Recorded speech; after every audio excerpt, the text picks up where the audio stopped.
अस्सलाम वालेकुम। Pakistan affair series episode 11। आज का हमारा टॉपिक है 14 पॉइंट्स ऑफ कायदे आज़म मोहम्मद अली जिन्ना। 1929 में कायदे आज़म ने अपने 14 पॉइंट्स दिए in response of Nehru report. जो नेहरू रिपोर्ट 1928 में आई थी उसके रिस्पॉन्स में कायदे आज़म ने अपने 14 पॉइंट्स कांग्रेस के सामने रखे। अगर हम इसके बैकग्राउंड पे चले जाए, अगर हम इसके बैकग्राउंड पे देखें तो नेहरू रिपोर्ट 1928 में आई थी, जो कि कायदे आज़म ने बिल्कुल रिजेक्ट कर दी थी, क्योंकि इसके अंदर सबसे बड़ी बात सेपरेट इलेक्टोरेट को रिजेक्ट किया गया था। कायदे आज़म ने अपने 14 पॉइंट्स को कांग्रेस के सामने पेश किया और उनको कहा कि इसको अपने नेहरू रिपोर्ट में ऐड कर दें, लेकिन कांग्रेस ने उन 14 पॉइंट्स को बिल्कुल रिजेक्ट कर दिया। और तभी कायदे आज़म ने एक सेपरेशन की बात स्टार्ट कर दी थी कि आज से पाकिस्तान और जो मुस्लिम है और जो नॉन मुस्लिम है, हिंदू हैं, इनके जो रस्ते हैं वो अलग हैं। अगर हम 14 पॉइंट्स पे अगर सरसे से नज़र डालें तो हमें आइडिया हो जाता है कि दिल्ली प्रपोजल में जो 4 पॉइंट्स ऐड किए गए थे वो उन 4 पॉइंट्स को भी 14 पॉइंट्स में ऐड किया गया है।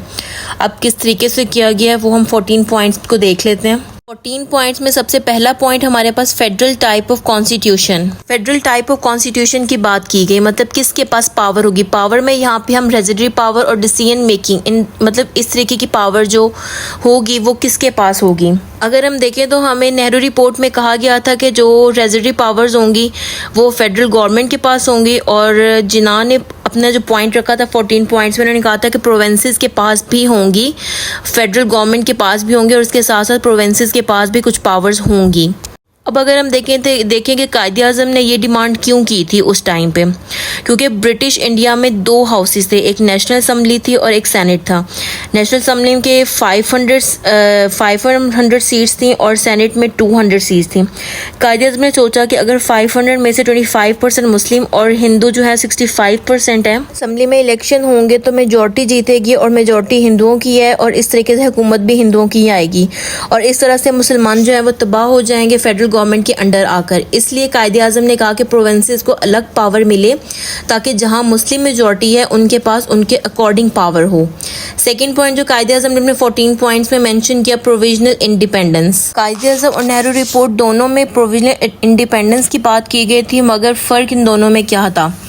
नेहरू रिपोर्ट में प्रोविंसेस इंडिपेंडेंस की बात जो की गई थी उसका मतलब था रिलेटिव ऑटोनमी, और कायदे आज़म ने जो प्रोविजनल इंडिपेंडेंस की बात की थी उसका मतलब था एब्सोल्यूट ऑटोनमी।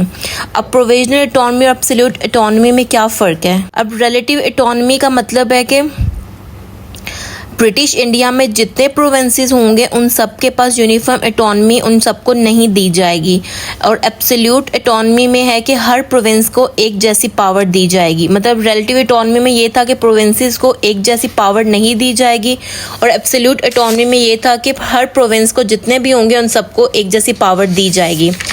थर्ड पॉइंट जो हमारे पास आया था वो था अफेक्टिव रिप्रेजेंटेशन ऑफ मिनॉरिटीज़। हर प्रोविंस में इक्वालिटी होगी।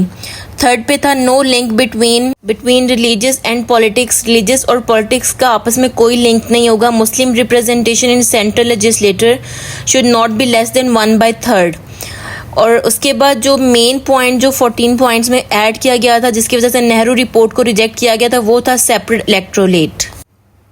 Representation of communal group shall continue to be the mean of separate electorate as at present, provide it shall be open to any community at any time to abandon its separate electorate in favor of joint electorate। यहाँ पे इसका मतलब है कि separate electorate की demand रखी गई थी।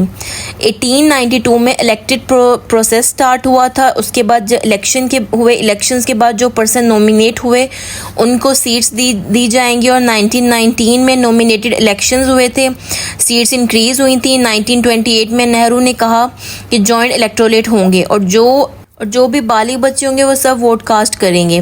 दूसरी तरफ जिन्ना ने ऑब्जर्व किया कि जो कांग्रेस है वो ब्रिटिश इंडिया में यूनी पार्टी सिस्टम लेकर आना चाह रही है। जब कायदे आज़म ने ये ऑब्जर्व किया तो उन्होंने एक स्ट्रिक्ट एक्शन लिया। उन्होंने कहा कि जो भी है हमें सेपरेट इलेक्टोरेट चाहिए।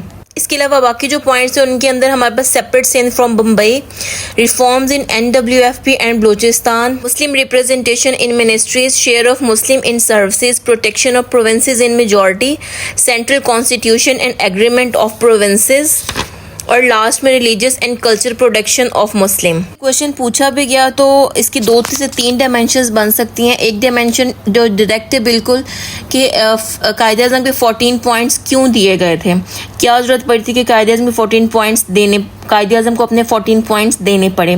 सेकंड डायमेंशन इसकी बन सकती है कि नेहरू रिपोर्ट और कायदे आज़म के जो 14 पॉइंट्स हैं इन दोनों में क्या डिफरेंस है।